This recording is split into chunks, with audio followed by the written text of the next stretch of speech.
Good morning students, welcome you all. I am Nidhi Goel, Assistant Professor ABST, Department of Commerce and Management. बच्चों, हम लोग BCom second year का income tax study कर रहे हैं। इसमें हमने अभी तक इनकम टैक्स का इंट्रोडक्शन, देन उसके बाद उसकी जो बेसिक टर्म्स हैं, ठीक है, रेजिडेंस एंड टैक्स लायबिलिटी, निवास स्थान और कर दायित्व, देन हाउस प्रॉपर्टी, सब कुछ स्टडी किया। अब हम आगे हमारा जो नेक्स्ट हेड है business and profession, taxable income of business head and profession, इसे कंटिन्यू करेंगे। लेकिन बच्चों, बिजनेस हेड पढ़ने से पहले हमारे लिए बहुत ज़रूरी है कि हम डेप्रिसिएशन को स्टडी करें, ठीक है। डेप्रिसिएशन एंड अदर रिबेट्स यानी कि हास। देखिए, डेप्रिसिएशन की टर्म आपने जब से कॉमर्स लिया है तब से आप पढ़ते चले आ रहे हैं कि डेप्रिसिएशन क्या होता है। अगर आप किसी भी संपत्ति का लगातार उपयोग करते हैं तो उसके उपयोग के कारण उसके मूल्य में जो हास होता है, उसका जो भी वियर एंड टियर होता है, ठीक है, जो भी टूट फूट होती है, अप्रचलन होता है, इन सब कारणों से जो भी हानि होती है उसे ही हम मूल्य हास कहते हैं, है ना। डेप्रिसिएशन क्या है? It is a non cash expense. ये एक नॉन कैश एक्सपेंस है जिसमें हमें कोई कैश नहीं देना पड़ता, ठीक है। It occurs due to continuous use of an asset, ठीक है। एक असेट के कंटिन्यूस यूज़ की वजह से ये होता है, due to wear and tear, obsolescence and others, ठीक है। इसमें वियर एंड टियर है, अप्रचलन, ऑब्सोलेसेंस और कई सारे रीजंस इसमें हो सकते हैं जिसकी वजह से डेप्रिसिएशन का एक्सपेंस होता है। फिर ये हमारा गैर नकद व्यय है, ठीक है। हम अकाउंटेंसी में पढ़ते चले आ रहे हैं, हर साल हम इसे अपनी बुक्स में राइट ऑफ करते हैं, हमारी जो भी फिक्स असेट्स होती हैं उस पर। इनकम टैक्स में डेप्रिसिएशन की कोई पर्टिकुलर डेफिनेशन नहीं दी गई है, ठीक है। तो एक सिंपल तरीके से आप जो भी फिक्स एसेट्स यूज़ कर रहे हैं उनकी कंटिन्यूस यूज़ से उन पर जो वियर एंड टियर हो रहा है, दैट इज़ डेप्रिसिएशन। लेकिन डेप्रिसिएशन को लेकर इसमें कई सारे प्रोविजंस हैं जो कि बिजनेस हेड में इम्पॉर्टेंट हैं, क्योंकि डेप्रिसिएशन की जो भी रिबेट या डिडक्शन दी जाती है वो बिजनेस हेड में ही दी जाती है, बिजनेस एंड प्रोफेशन हेड में, है ना। बिजनेस का मतलब बिजनेस एंड प्रोफेशन अंडरस्टूड है, बिजनेस हेड में ही दी जाती है। सैलरी हेड में कोई डेप्रिसिएशन नहीं दिया जाता, ठीक है, और आगे भी कोई डेप्रिसिएशन नहीं दिया जाएगा। तो डेप्रिसिएशन के लिए क्या खास बातें हैं बच्चों? सबसे पहले तो आप जिस भी असेट पर डेप्रिसिएशन की रिबेट चाहते हैं, आपको उसका ओनर होना ज़रूरी है। आप उस प्रॉपर्टी के मालिक हैं तो आपको डेप्रिसिएशन की रिबेट मिलेगी, अदरवाइज़ उसकी कोई रिबेट नहीं मिलेगी। क्लियर? अब इसमें भी दो बातें होती हैं। क्या?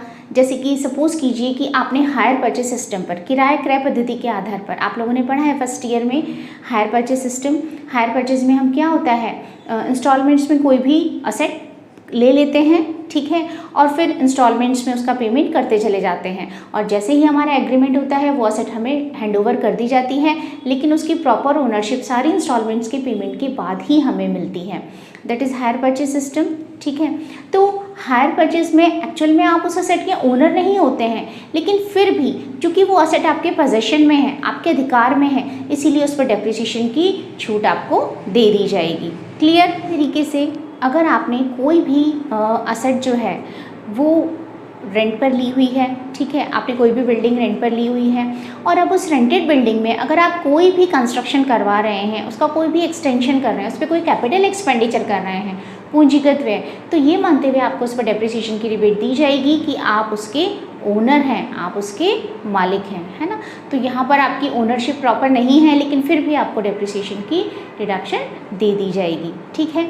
दूसरा, आप उस असेट का यूज़, अगर आपको डेप्रिसिएशन की रिबेट चाहिए तो फिर इसके लिए क्या ज़रूरी है? इसकी डिडक्शन के लिए बहुत ज़रूरी है कि आप उस असेट का यूज़ अपने बिजनेस या प्रोफेशन के लिए करते हो।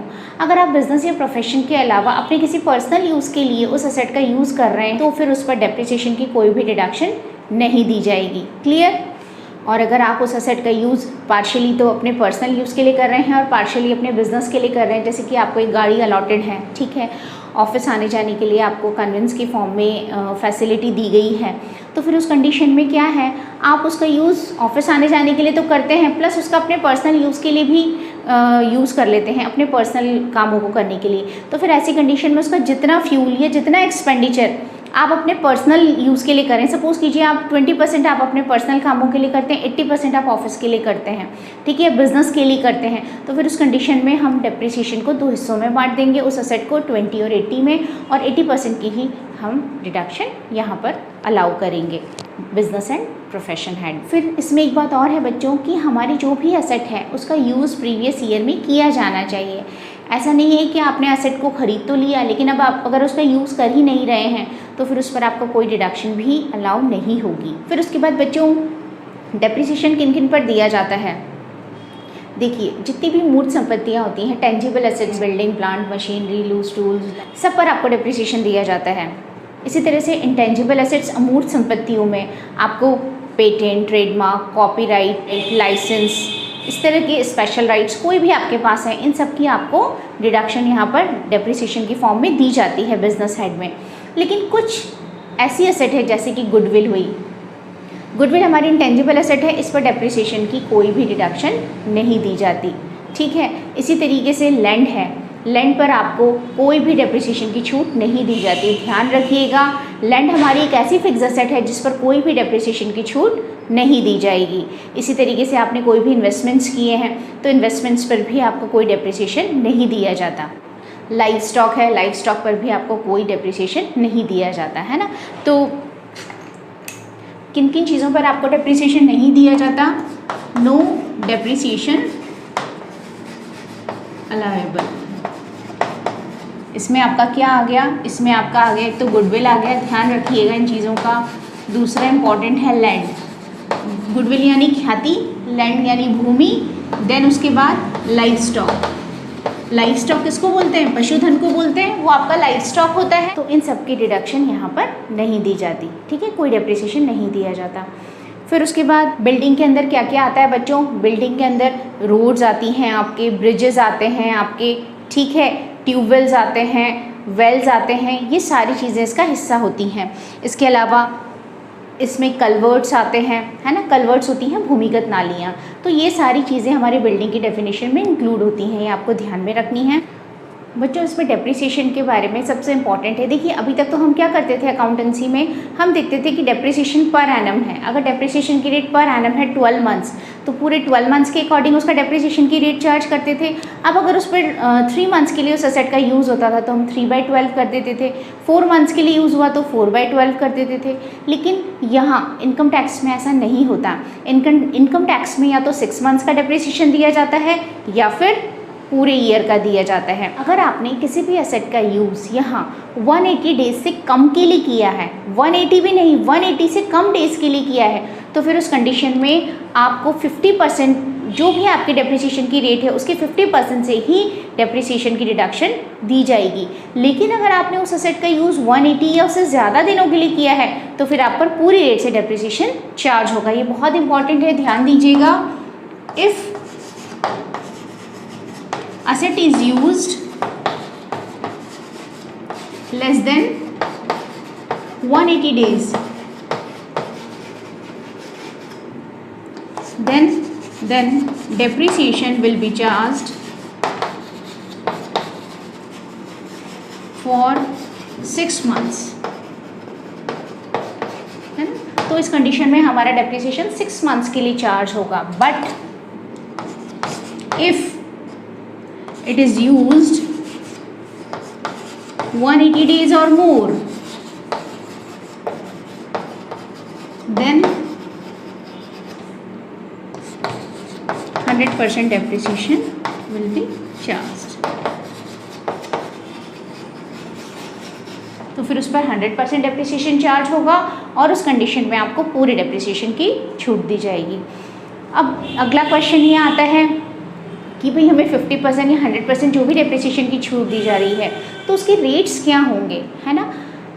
नॉर्मल में हम अकाउंटेंसी में तो बहुत लिमिटेड चीज़ों पर डेप्रिसिएशन के रेट्स देखते थे और वहाँ हमें मेंशन होते थे।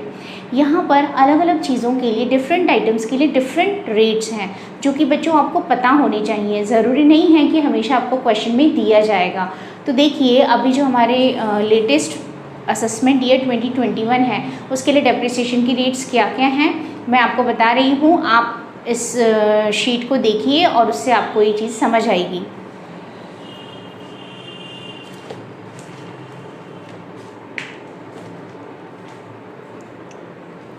Buildings which are used mainly for residential purposes except hotels and boarding houses. देखिए, अगर आप कोई भी बिल्डिंग्स जो हैं रेजिडेंशियल पर्पज़ के लिए यूज़ कर रहे हैं, किसको छोड़कर, होटल्स और बोर्डिंग हाउसेस को छोड़कर, तो फिर आपकी डेप्रिसिएशन की रेट 5% होगी। इसमें रेजिडेंशियल हाउसेस पर कितना हो गया, 5% हो गया, ठीक है। देन बिल्डिंग्स, ब्लॉक 2 में buildings other than those used mainly for residential purposes, that is buildings used as shop, godown, office, factory, hotel और boarding houses, or such building whose more than 1/3 portion is used for any of the foresaid purposes and which are not covered by sub item 3 below 10%। मतलब कोई भी building है आपकी, अगर हम in general कहें, और अगर वो रेजिडेंशियल पर्पज़ के अलावा किसी और पर्पज़ में यूज़ हो रही है, तो फिर उस पर आपको 10% डेप्रिसिएशन देना है, ठीक है। और थर्ड कैटेगरी इसमें क्या है, सी ब्लॉक में बिल्डिंग्स एक्वायर्ड ऑन और आफ्टर 1/9/2002, ठीक है, 1 सितंबर 2002 को या उसके बाद अगर आपने कोई भी बिल्डिंग एक्वायर की है for installing machinery and plant forming part of water supply project और वाटर ट्रीटमेंट सिस्टम, किसके लिए, वाटर ट्रीटमेंट सिस्टम या वाटर सप्लाई प्रोजेक्ट के लिए, and which is put to use for the purpose of business of providing infrastructure facilities under section 80 IA41, या फिर purely temporary erections such as wooden structures, है ना। इसका क्या मतलब है बच्चों, वुडन स्ट्रक्चर मतलब पूरी तरह से अगर अस्थाई, आप जैसे लकड़ी के ढांचे बनाते हैं ना, उसके लिए अगर आप इसका यूज़ कर रहे हैं, या फिर वाटर ट्रीटमेंट पर्पज़ के लिए आप इसका यूज़ कर रहे हैं, तो फिर उस कंडीशन में आपको बिल्डिंग पर 40% छूट दी जाएगी। यानी कि अगर हम ओवरऑल बात करें डेप्रिसिएशन की रेट की, तो बिल्डिंग में 3 कैटेगरीज हो गई। फर्स्ट ब्लॉक में रेजिडेंशियल पर्पज़ 5%, ठीक है, अदर देन रेजिडेंशियल पर्पज़ 10%, यानी जनरलाइज आप करेंगे तो 10%, but if it is use for water treatment systems, okay, या फिर वाटर सप्लाई प्रोजेक्ट्स, तो उस पर 40% है। और उसके अलावा टेम्परेरी इरेक्शंस के लिए, जैसे कि वुडन स्ट्रक्चर्स, लकड़ी का ढांचा अस्थायी रूप से बनाया जाता है उसके लिए, तो वहाँ भी 40% आपको छूट दी जाएगी। यानी ओवरऑल नॉर्मल में रेजिडेंशियल है बिल्डिंग तो 5% और अदर्स है तो 10% आपको देनी है, ठीक है। तो बिल्डिंग में 3 चीज़ें हो गई। देन उसके बाद आता है furniture and fittings. Furniture and fittings में देखिए क्या है, इंक्लूडिंग इलेक्ट्रिकल फिटिंग्स, यानी कि किसी भी तरह के फिटिंग्स अगर आपके इसमें आते हैं फर्नीचर और फिटिंग्स में, तो उस पर आपको 10% डेप्रिसिएशन देना है। तो आपको ये ध्यान होना चाहिए कि फर्नीचर और फिटिंग्स पर 10% डेप्रिसिएशन है, ठीक है। देन आता है मशीनरी एंड प्लांट। बच्चों देखिए बहुत लंबा है मशीनरी एंड प्लांट, क्योंकि मशीनरी और प्लांट की डेफिनेशन काफ़ी लेंदी है, इसके अंदर काफ़ी चीज़ें इंक्लूड होती हैं, तो हमें इसमें कुछ चीज़ें ध्यान में रखनी है, इसीलिए मैं आपको पूरा शेड्यूल यहाँ पर शो कर रही हूँ। Machine and plant other than those covered by block 2 to below but including cars other than those used in the business of running them on hire, books for use in office by a non professional assessee. ध्यान दीजिए इस पर बच्चों। First category में वो हमसे क्या कह रहा है ब्लॉक 1 में कि इस समूह में कौन कौन से प्लांट और मशीनरी है। ऐसी सारी कार्स हैं जो कि बिजनेस के यूज़ में आती हैं। आप अगर कार रेंट पर देने का बिजनेस करते हैं, ठीक है, रेंट पर आप अपनी कार्स चलाते हैं, तो उसको छोड़कर अगर आप कोई भी कार्स यूज़ कर रहे हैं, या फिर अगर गैर पेशेवर करदाता है, यानी कि प्रोफेशनल की बात मैं नहीं कर रही हूँ, नॉन प्रोफेशनल पर्सन है, ठीक है, और उसके ऑफिस में कोई भी बुक्स यूज़ होती हैं, तो वहाँ पर भी आपको कितना % डेप्रिसिएशन देगा, 15%। वहाँ पर इस कंडीशन में हम 15% डेप्रिसिएशन देंगे। तो बुक्स जो नॉन प्रोफेशनल्स अपने ऑफिस में यूज़ कर रहे हैं उस पर 15%, और कार्स जो कि आने जाने के लिए रेंटेड बिजनेस में यूज़ नहीं हो रही हैं उन पर 15%। देन उसके अलावा समुद्री जहाज़ और अंतर्देशीय पानी में चलने वाले जहाज़ जिनमें स्पीड बोट्स भी हैं, इन पर 20%। ये बच्चों हम एक बार इसको रीडिंग कर रहे हैं, लेकिन जहाँ हमारा इनका यूज़ होगा वहाँ हम देखेंगे। मेनली आपको ध्यान रखना है इसका फर्स्ट ब्लॉक जो मैंने आपको बताया, समूह 1 है ना। कार्स पर कितना % है, 15% है नॉर्मल में, और बुक्स पर कितना है, 15% है, ठीक है। देन ब्लॉक 3 देखिए, किराए पर चलाने के व्यवसाय में प्रयोग की गई मोटर बस, लॉरी और मोटर टैक्सी। यानी कि अगर आप कार का यूज़ किसके लिए कर रहे हैं, हायरिंग बिजनेस में, है ना, जैसे कि हमारी ओला है या फिर हमारा उबर है, इस तरह के बिज़नेस आप चलाते हैं और उसमें आप कार रेंट पर देते हैं, तो फिर उस कंडीशन में आपको 30% आपकी टैक्सीज़ पर डेप्रिसिएशन की छूट दी जाएगी, ठीक है। देन रबर और प्लास्टिक का सामान बनाना, अर्ध सुचालक उद्योगों में प्लांट और मशीनरी एंड सो ऑन। फिर आप ग्रुप 4 में आइए। ग्रुप 4 में एरोप्लेन्स या एरो इंजन्स, इन पर 40%। बच्चों पहले ये ज़्यादा हुआ करती थी, 60 और कुछ पर तो 100 भी थी, अब ये मैक्सिमम डिडक्शन 40% कर दी है। तो मैक्सिमम डिडक्शन में एरोप्लेन्स और एरो इंजन्स पर 40% है, ठीक है। फिर थर्ड पॉइंट जीवन रक्षक चिकित्सा उपकरण, है ना, लाइफ सेविंग अगर आप कोई भी यूज़ कर रहे हैं एपरेटस, इक्विपमेंट्स, मेडिकल इक्विपमेंट्स, इन पर भी 40% है, ठीक है। देन उसके अलावा इसका देखिए 9th पॉइंट कंप्यूटर और कंप्यूटर सॉफ्टवेयर, कंप्यूटर्स और कंप्यूटर सॉफ्टवेयर्स पर भी 40% आपको डिप्रिसिएशन दिया जाएगा। देन 11th पॉइंट पेशे में लगे हुए करदाता के स्वामित्व में पुस्तकें परंतु वार्षिक प्रकाशन वाली पुस्तकों को छोड़कर, यानी कि books owned bye SSC carrying on a profession but excluding books being annual publications, यानी कि अगर कोई भी जो एसएससी है, पहले हमने बात की थी नॉन प्रोफेशनल की, अब हम बात कर रहे हैं प्रोफेशनल की। तो अगर किसी प्रोफेशन में आपके पास कोई भी बुक्स हैं, ठीक है, लेकिन इसमें एनुअल पब्लिकेशन की बुक्स नहीं हैं, उसके अलावा कोई भी बुक्स हैं, तो उस पर आपको कितना परसेंट, 40% डेप्रिसिएशन की छूट दी जाएगी, जबकि नॉन प्रोफेशनल को 15% ही दी जाती है। क्लियर। फिर गैस सिलेंडर, वॉल और रेगुलेटर्स, इन पर भी 40% है आपका डेप्रिसिएशन, है ना। फिर इसमें ग्लास बनाने वाली संस्थाओं में ग्लास पिघलाने के लिए कोई भी आपके फर्नेस, भट्टियाँ हैं, उस पर खनिज तेल निकालने वाली संस्थाओं में, आटा मिल में रोलर्स हैं, इन सब पर 40% दिया जाएगा, ठीक है। देन उसके बाद देखिए 18th पॉइंट देखिए शक्ति बचाने वाले संयंत्र, अगर आप कोई भी डिवाइसेस यूज़ कर रहे हैं एनर्जी सेविंग, तो उन पर भी आपको 40% मिलेगा। Renewable energy devices for wind mills etcetera, इस पर भी 40% है, ठीक है। सॉलिड वेस्ट कंट्रोल मशीन्स हैं, इस पर भी आपको 40%, यानी कि साफ दिख रहा है आपको। आप एक जनरलाइज एक व्यू बना सकते हैं कि जो एनवायरनमेंट से रिलेटेड चीज़ें हैं, एनवायरनमेंट फ्रेंडली चीज़ें हैं, उन सारे इक्विपमेंट्स और एपरेटस पर हमें 40% डिप्रिसिएशन दिया जाएगा, ठीक है। देन उसके अलावा देखिए नीचे सेकेंड लास्ट, पेशे में लगे हुए करदाता के स्वामित्व में वार्षिक प्रकाशन वाली पुस्तकें। अब फिर देखिए बुक्स ओन्ड बाय एसएससीज carrying on a profession being annual publications, पहले उसने हमें एनुअल पब्लिकेशंस को उसमें इंक्लूड नहीं किया था, प्रोफेशनल तो था पर्सन, ठीक है, उसके पास जो भी बुक्स थी उस पर 40% दिया था। बच्चों पहले इन पर क्या है, टैक्स डिप्रिसिएशन के रेट्स डिफर करते थे, अलग अलग हुआ करते थे, अब दोनों को 40% में डाल दिया। तो प्रोफेशनल के पास चाहे वो एनुअल पब्लिकेशन की बुक्स हैं या एनुअल पब्लिकेशन की नहीं हैं, दोनों पर ही 40% है, ठीक है। पुस्तकें किराए पर देने का व्यवसाय करने वाले करदाता के स्वामित्व में पुस्तकें, यानी कि अगर कोई भी एसएससी जो है if he is running lending libraries, है ना, वो लाइब्रेरी चला रहा है जिसमें वो बुक्स देता है अपनी, तो उस कंडीशन में भी 40% डेप्रिसिएशन दिया जाएगा। यानी कि अगर मैं ओवरऑल बात करूं तो देखिए, ओवरऑल अगर हम बात करें तो सबसे पहले हम बिल्डिंग की बात करते हैं। बिल्डिंग अगर आपके रेजिडेंशियल पर्पस से है तो 5%, ठीक है, अदर देन रेजिडेंशियल पर्पस है तो 10%, और एक पर्टिकुलर स्पेसिफाइड कंडीशन है कि अगर आप कोई भी लकड़ी का ढांचा और इस तरह का टेम्प्रेरी स्ट्रक्चर बनाते हैं या फिर आप वाटर वेस्ट मैनेजमेंट से रिलेटेड कोई भी प्रोजेक्ट कर रहे हैं या उससे रिलेटेड कोई काम कर रहे हैं, कंडीशन में आपको 40% दिया जाएगा, है ना। समझ आ रहा है, ये दोनों एनवायरनमेंट फ्रेंडली है तो 40% कैटेगरी में डाल दिया हमने, तो ये तो बिल्डिंग का हो गया।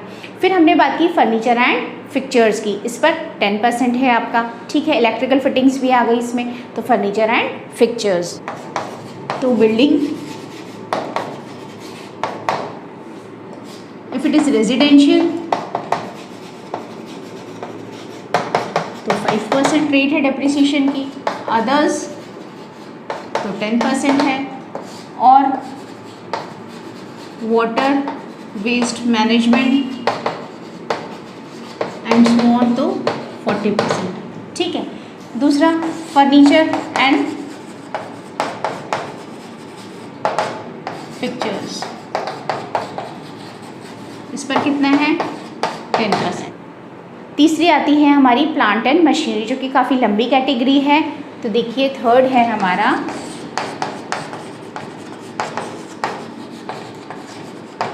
प्लांट एंड मशीन, के अंदर एक ब्लॉक में हमने क्या ली, कार्स,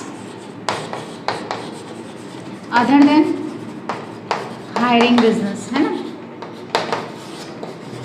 उनको हायरिंग बिजनेस के अलावा अगर आप किसी भी कैटेगरी के लिए दे रहे हैं तो वो आएगा। और दूसरा books use in office bye non professionals. ठीक है, नॉन प्रोफेशनल्स, तो यहाँ पर हमने कितना लगा दिया 15%। क्लियर हो गया आपको? ये मैं दोबारा से इसलिए लिख रही हूँ शॉर्ट में कि आपको लर्न हो जाए।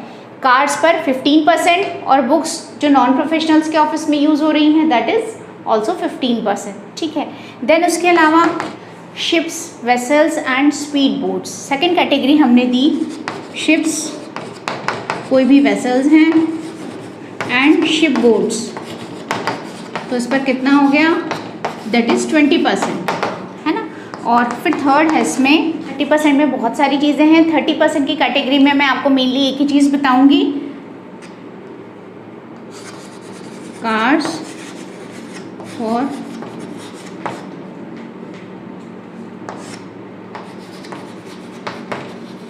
किराए के बिजनेस के लिए। बस आप तो इतना सा याद रखिए, तो उसको आप कितना परसेंट क्या देंगे 30%। और अब जो बाकी का बचेगा अदर्स, उसमें बहुत सारी चीज़ें जो 40% कैटेगरी में आती हैं। तो बच्चों अगर आप ये याद रख लें तो बाकी का जो आएगा लगभग 40% में आ जाता है। 40% में ज़्यादातर एनवायरनमेंट फ्रेंडली चीज़ें आएंगी जो आपको ध्यान में रखनी है। ठीक है, फिर प्रोफेशनल्स के पास अगर कोई भी बुक है, चाहे वो एनुअल पब्लिकेशन की है या नहीं है, वो भी 40% में है। ठीक है, computer and computer software that is also 40%। तो कई सारी चीज़ें 40% में इंक्लूड हो जाएंगी, तो मैंने उसको अदर्स करके लिख दिया है ना। तो ये मेन चीज़ें हैं। अगर आप डेप्रिसिएशन में इतनी चीज़ें भी लर्न कर लेंगे तो आपका काम बन जाएगा। ये सारी चीज़ें हैं टेंजिबल एसेट से रिलेटेड। ठीक है, building, furniture, plant and machinery. Clear? अब हम इसके बाद बात करते हैं इनटेंजिबल एसेट्स की।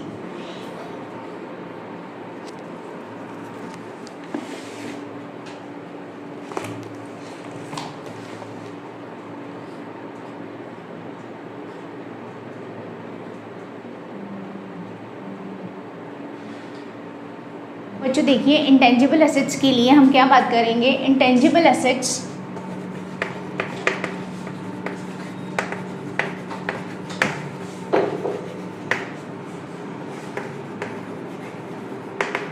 एक्वायर्ड आफ्टर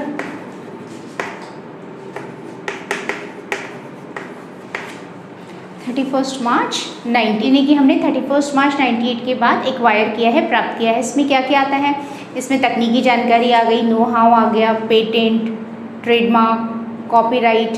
ठीक है, प्लस आप कोई भी लाइसेंस ऑब्टेन करते हैं, लाइसेंसिंग, सारी चीज़ें इसके अंदर आ जाती हैं। नो हाउ यानी कि तकनीकी जानकारी, पेटेंट्स, ट्रेडमार्क, कॉपीराइट्स,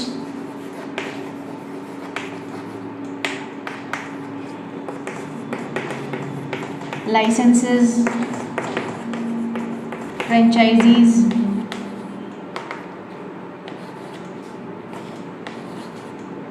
एटसेट्रा, है ना। और इसमें हम क्या करेंगे, हम इनको 25%, इन पर हमारी डेप्रिसिएशन की रेट क्या होगी 25%। इनकी जो भी कॉस्ट ऑफ एक्वायर हमारी आएगी उसका हम 25% डेप्रिसिएशन डिडक्ट कर देंगे और बैलेंस टैक्सेबल होगा। ठीक है बच्चों, देखिए एक स्पेशल प्रोविज़न है 23 अगस्त 2019 से 31 मार्च 2020 के बीच।